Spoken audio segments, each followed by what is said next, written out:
Saúdo a todos com a gloriosa paz do nosso Senhor Jesus Cristo. Estamos aqui, meus irmãos, para mais uma aula. Aula hoje de número 5, dia 29 de outubro, na qual temos o tema Fé para crer que a vida não surgiu do acaso. Como já vimos ali nas aulas anteriores, nesse trimestre estudaremos a respeito da fé em vários âmbitos, em vários contextos. E hoje vamos estudar a respeito de fé e a criação do mundo, para entendermos como que funciona essa relação de criacionismo, como nós conhecemos como cristãos, relatados pela palavra de Deus. Quando olhamos para o nosso texto principal, que se encontra no Salmo de número 24, versículo 1, que diz: Do Senhor é a terra e a sua plenitude, o mundo e aqueles que nele habitam. O resumo da lição também nos diz: os céticos acreditam que o mundo pode ter surgido do acaso, mas nós cremos que Deus criou e governa as suas criaturas. Ou seja, meus irmãos, aqui vemos ali no resumo da lição o enfoque que estudaremos agora. Vamos comentar alguns pontos acerca dessa lição. Uma lição maravilhosa acerca da criação do planeta, da criação do universo e até mesmo da criação da vida. Vamos falar alguns pontos.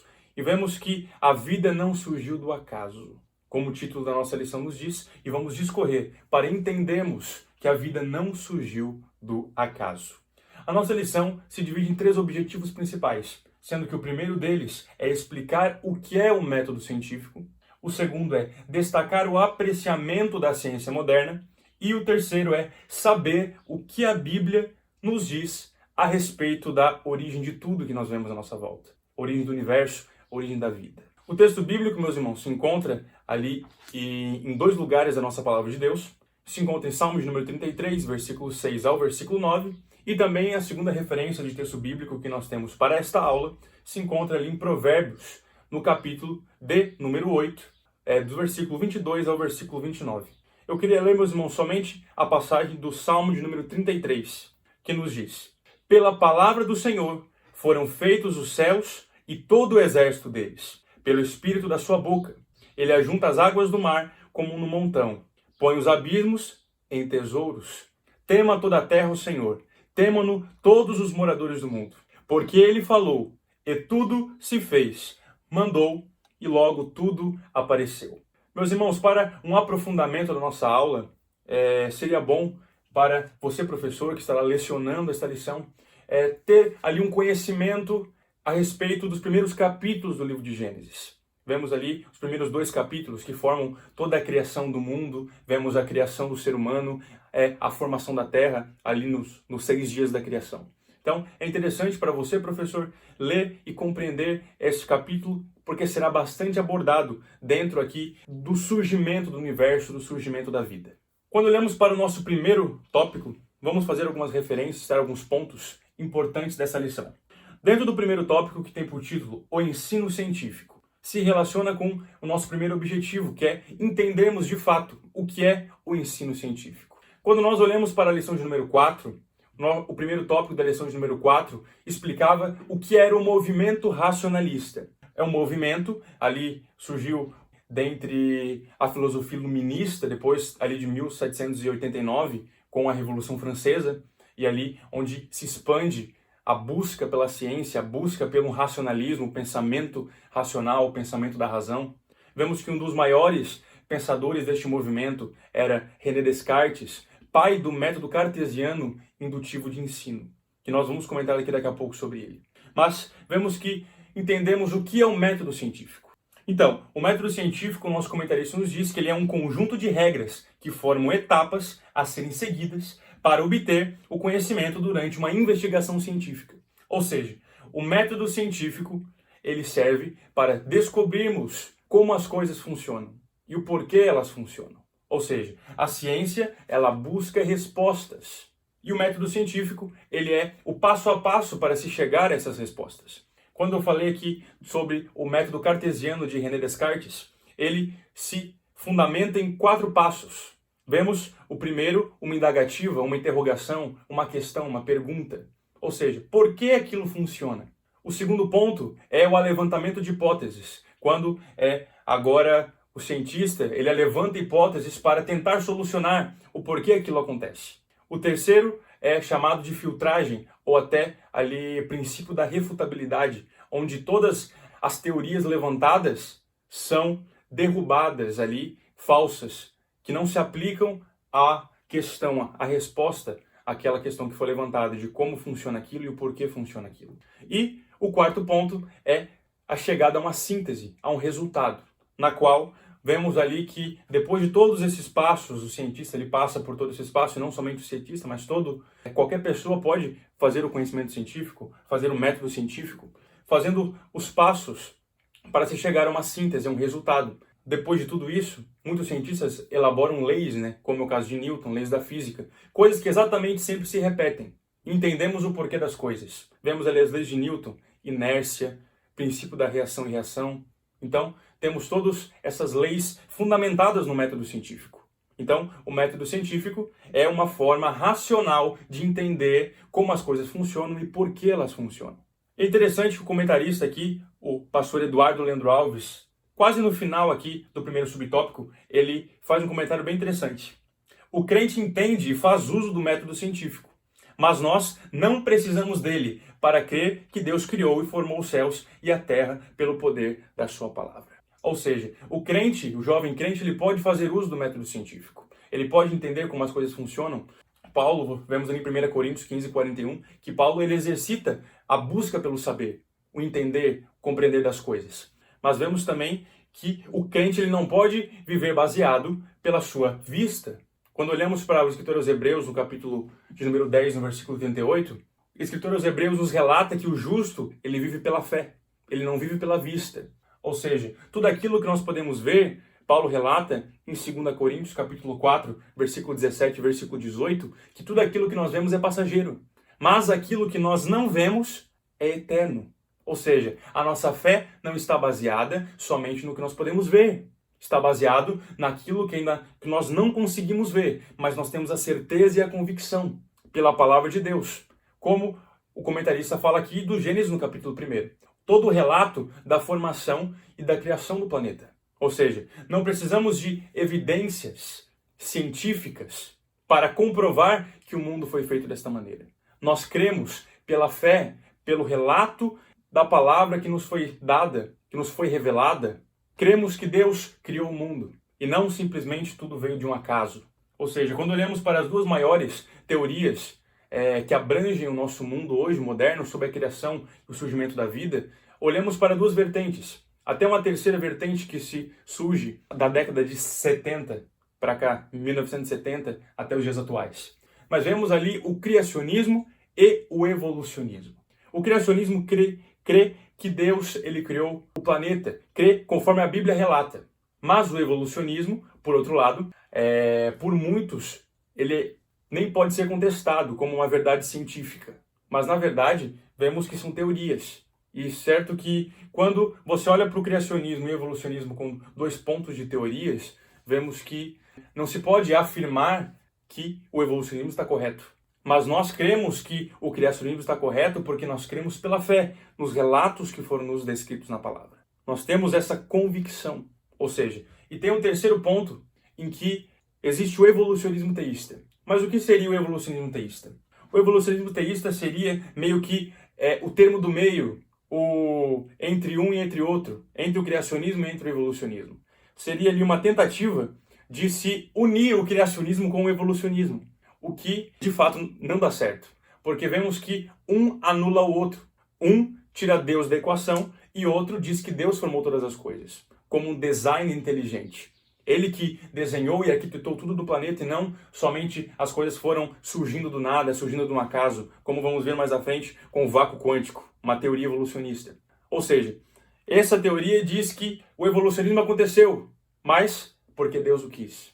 Mas isso vemos que contrapõe o relato de Gênesis. Ou seja, o crente ele acredita no criacionismo, na qual Deus ele criou tudo pelo poder da sua palavra. E aqui, meus irmãos, está como o relato que eu falei ali antes de iniciarmos essas aulas. Essa aula, especificamente. Então, meus irmãos, leiam o relato de Gênesis capítulo 1 e o relato de Gênesis capítulo de número 2, que ele vai se aprofundar bastante na formação do mundo e na formação do ser humano. Interessante quando olhamos para do que a ciência se ocupa, o comentarista fala que o dicionário Roais, ele caracteriza como um corpo de conhecimentos sistematizados adquiridos via observação, identificação, pesquisa, explicação de determinadas categorias de fenômenos e fatos e formulados metódica e racionalmente. Ou seja, como isso aqui já está mostrando ali o que lemos ali e o que explanamos agora um pouco. Entendemos que a ciência ela se ocupa do racionalismo, ela se ocupa ali da racionalidade, ou seja, da busca racional do porquê e o como das coisas. Então, vemos ali que ela é um corpo de conhecimentos sistematizados. O que significa isso? Basicamente, elas são o acúmulo ali de conhecimentos e descobertas que são feitas conforme o tempo. Vemos ali, quando olhamos para a física, como já foi falado, Newton, a descoberta das leis de Newton, inércia, gravidade, entre outras coisas que hoje são chamadas de leis naturais, leis da natureza, porque toda a natureza está submetida a essas leis. Tudo funciona com base a essas leis. Ou seja, mas a ciência, ela é essa formação do porquê e o como das coisas. E devemos sim entender como as coisas funcionam, buscar o conhecimento. Mas devemos estar abalizados na palavra de Deus, sabendo que todo o conhecimento que nós temos é para a honra e para a glória do Senhor. E não simplesmente para vivemos uma vida longe do Senhor. É interessante que o comentarista ele termina esse segundo subtópico dizendo: mas como explicar a fé? Como explicar Deus? Não temos como explicar utilizando a ciência, mas somente pela revelação da palavra de Deus e nossa experiência com Ele. Ou seja, cientificamente não podemos explicar a fé e não podemos explicar o Senhor, explicar o nosso Deus.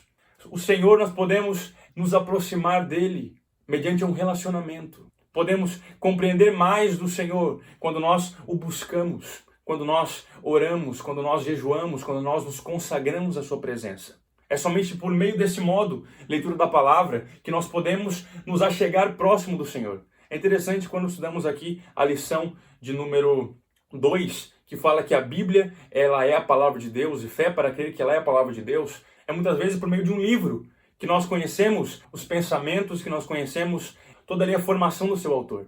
E é exatamente assim pela palavra do Senhor. Nós lemos a palavra do Senhor e assim o conhecemos e assim nos achegamos mais próximos a Ele. E é interessante que o jovem cristão tenha esse conhecimento, seja aprofundado na palavra, no conhecimento da palavra, para não ser levado por qualquer vento de doutrina, por qualquer filosofia humana que o jovem ouve. Estar balizado, fundamentado na palavra do Senhor. Porque somente pela palavra, somente pela fé, nós podemos compreender minimamente ao Senhor. E compreender ainda sendo os humanos aqui nessa terra. Mas um dia compreenderemos por completo, como Paulo fala em 1 Coríntios no capítulo 13, que vemos ainda por espelho e enigma algo turvo, a partir do versículo 10. Mas vemos que um dia o veremos face a face, e tudo aquilo que era turvo agora será uma vista perfeita. Ou seja, teremos o conhecimento ali total das coisas quando estivermos no gozo celestial com Cristo, quando estivermos com o nosso Senhor.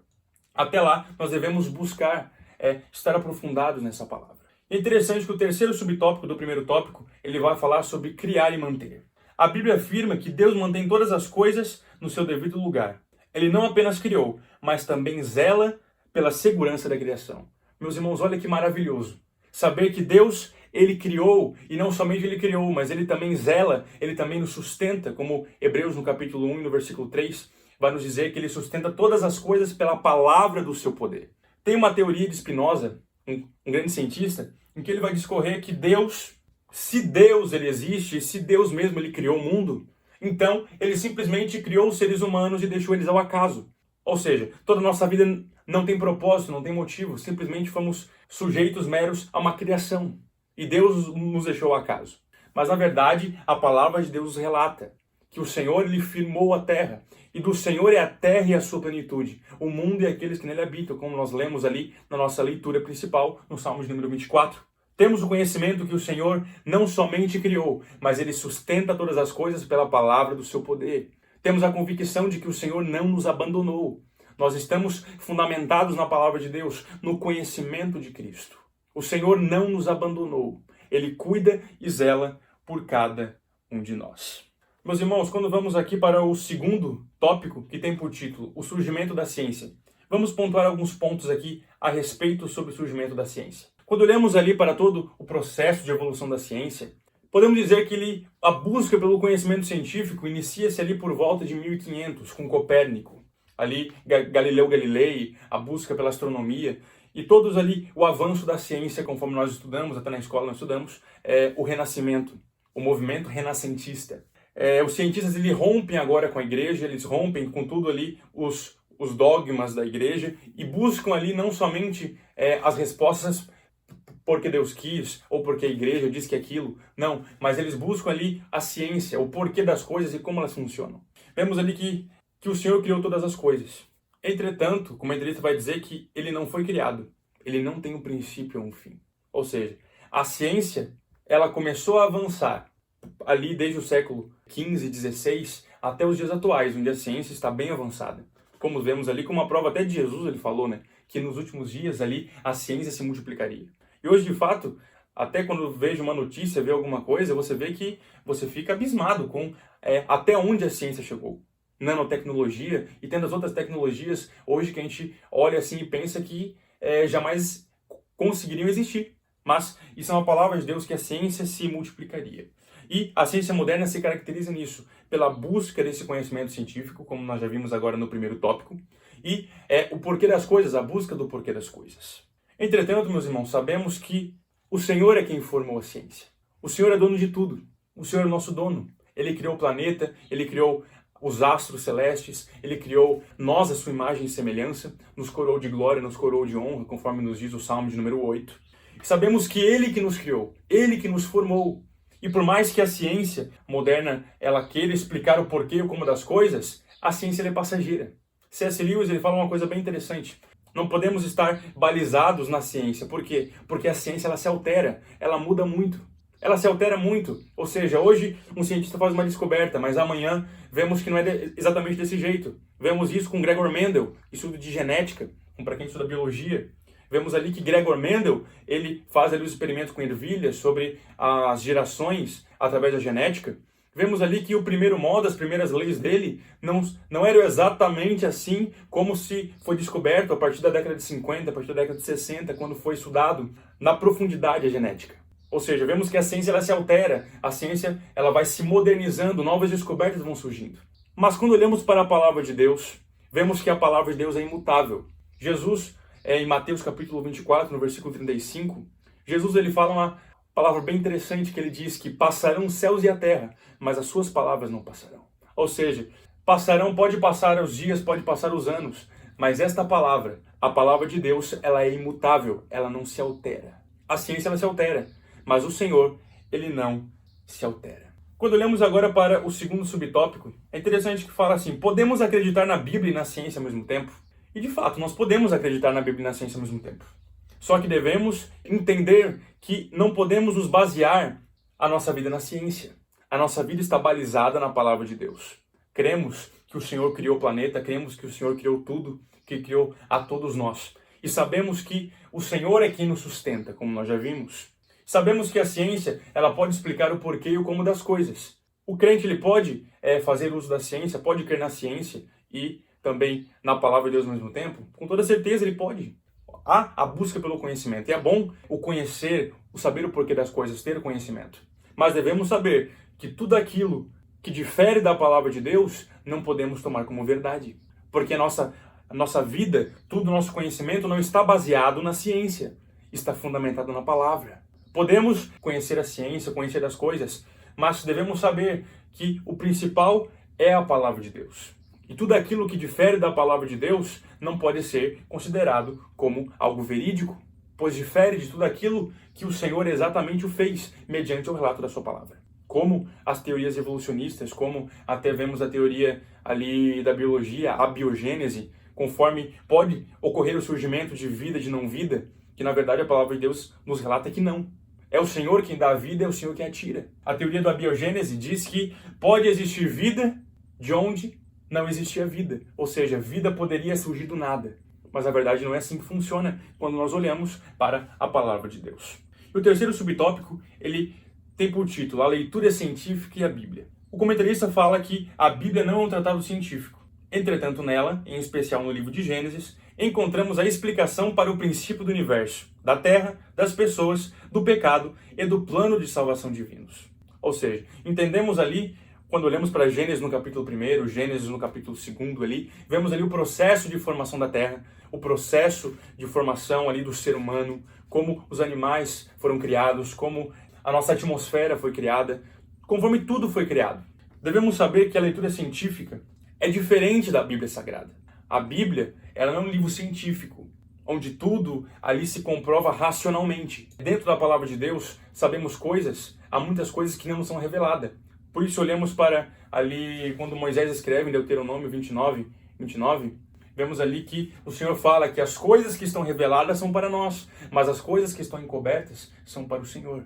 Devemos compreender isso. Devemos saber que o que a Bíblia nos relata, nós podemos ter esse conhecimento, mas o que a Bíblia não nos relata, e tudo o que a ciência ela busca teorias para explicar o que a Bíblia não relata, ou até mesmo o que ela relata, distorcendo muitos fatores de conforme a Bíblia nos fala, mas devemos saber que a Bíblia não é um livro científico ali, uma leitura científica. A Bíblia, ela é a palavra de Deus, ela é a palavra de Deus que nos foi revelada pelo Senhor. Ou seja, aqui nós temos a revelação de Deus para o ser humano. Vemos como Deus ele formou e sustenta todas as coisas. Vemos como que o Senhor atuou em vários momentos da história. Temos ali a real profundidade, é por meio dessa palavra que nós podemos ter a fé. A fé vem pelo ouvir da palavra de Deus. Paulo escreve aos Romanos. Ou seja, temos o conhecimento que a Bíblia não é um livro científico, uma leitura científica. Devemos ler com fé, devemos ler com a fé viva, com a fé eficaz, que nós devemos nos aprofundar. É certo que nós podemos buscar leituras científicas, compreender o porquê das coisas, mas devemos estar fundamentados na palavra de Deus. Só para terminar esse tópico, ele fala o seguinte aqui no final. Você pode estudar, aprender e buscar conhecimento, mas não deixe de ler e meditar nas Sagradas Escrituras, pois ela vai proteger você de toda mentira e engano da extrema corrupção que haverá nos últimos tempos. Ou seja, devemos meditar na palavra do Senhor, devemos buscar esse conhecimento da palavra, para não estarmos ali como simplesmente folhas secas, em que ventos, muitas teorias científicas podem levar você para um lado ou levar para o outro, e bem no fim, não conseguir ali você ter a fundamentação na palavra. Então, por isso é importante, jovem, você que está assistindo, professor, repasse para os seus jovens que tenham a meditação na palavra, que tenham ali o fundamento da oração, o jejum, consagração, para ter uma vida balizada, fundamentada na rocha fundamental que é Cristo Jesus. Quando olhamos agora para o terceiro ponto, rapidamente vamos fazer alguns pontos aqui do terceiro tópico, que fala sobre a origem. Quando olhamos ali para Gênesis no capítulo 1, vemos ali no primeiro versículo em que Deus ele cria 3 pontos essenciais para a vida do ser humano. No princípio criou Deus os céus e a terra, Gênesis 1:1. No princípio, tempo. Criou Deus os céus, espaço e a terra, a matéria. Sem isso nada se fez. Ou seja, a existência de Deus, antes ali de Gênesis capítulo 1, era uma existência onde não havia tempo, espaço ou matéria. É interessante pensar desse jeito para entendermos que não podemos ter a real compreensão de tudo. Adalto Lourenço faz essa afirmação que eu acabei de falar é de um doutor, um cientista chamado Adalto Lourenço. Até fazendo a propaganda de um livro, esse livro aqui, ó, meus irmãos. Gênesis 1 e 2. É um livro maravilhoso que vai se aprofundar muito sobre o criacionismo e as teorias evolucionistas quando nós olhamos para a palavra de Deus. Ou seja, o início absoluto. Vemos ali que o Senhor formou todas as coisas pela palavra do seu poder. Einstein, quando olhamos ali para a década de 20, um renomado cientista, a quem mesmo não conhece Albert Einstein, ali ele formulou praticamente as teorias, a base da física quântica e também as bases da física moderna foram formuladas por Einstein.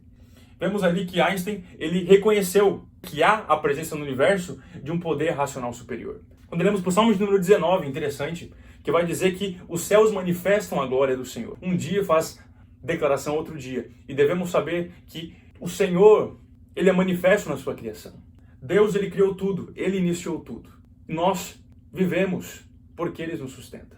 Quando olhamos para o segundo subtópico, que diz um acaso, é interessante que há alguns pontos em que o comentarista fala sobre como a vida veio de um acaso. Tá bom, meus irmãos, quando paramos para pensar, se a minha vida veio de um acaso, qual é o sentido e qual é o propósito dela?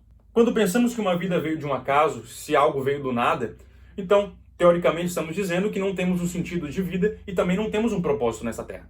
Simplesmente todo mundo foi criado para um dia passar ali pelas 3 fases da vida, nascer, crescer, se reproduzir e morrer, e é o sentido da vida para todos e nada mais disso. Só que, na verdade, vemos que nós não fomos feitos do acaso. Nós não fomos feitos do nada. Fomos feitos para a honra e glória do Senhor. E a palavra de Deus nos relata que a nossa terra não é aqui. Somos peregrinos e passageiros dessa terra.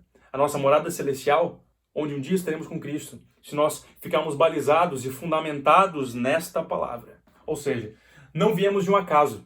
É o Senhor que nos formou. É o Senhor que nos deu a real convicção e sentido e propósito de vida. Ele que nos salvou, Ele se entregou a si mesmo por nós e morreu por nós. E qual é o nosso sentido de vida? Adorá-lo, reconhecer o que Ele é o Senhor e prestando honra, prestando glórias ao Senhor. Quando olhamos para uma teoria do vácuo quântico, uma teoria evolucionista, em que vai dizer que tudo foi se suprimindo até o ponto de ocorrer uma explosão cósmica e tudo vir à existência.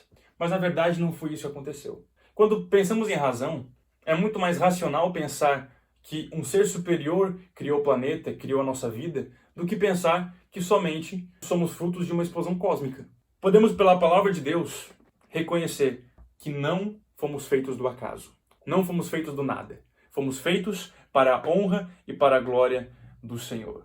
Ou seja, estamos fundamentados na palavra. Por mais que somos bombardeados com teorias evolucionistas, o jovem na sociedade, o jovem dentro da faculdade, mas o jovem tem que saber que o jovem cristão ele não se baseia em ciência, simplesmente puramente ciência, ele se baseia na palavra do Senhor. Devemos estar fundamentados nisso, sabendo que a nossa vida não veio simplesmente de um acaso, de uma aleatoriedade que ocorreu em nós. Então, devemos ter fé, meus irmãos, para que a nossa vida não veio de um acaso. Fomos criados para a honra e para a glória do Senhor. Você, professor, que você possa dar uma aula abençoada, você que ouviu aqui esta aula. Fomos citados alguns pontos bem rapidamente, senão se daria muito mais 1 hora e meia de aula para nos aprofundarmos ali, pelo menos um pouco mais em cada um desses tópicos. Meus irmãos, que os irmãos possam ter compreendido e entendido para ali passar a lição aos seus jovens na congregação. Deus abençoe a todos.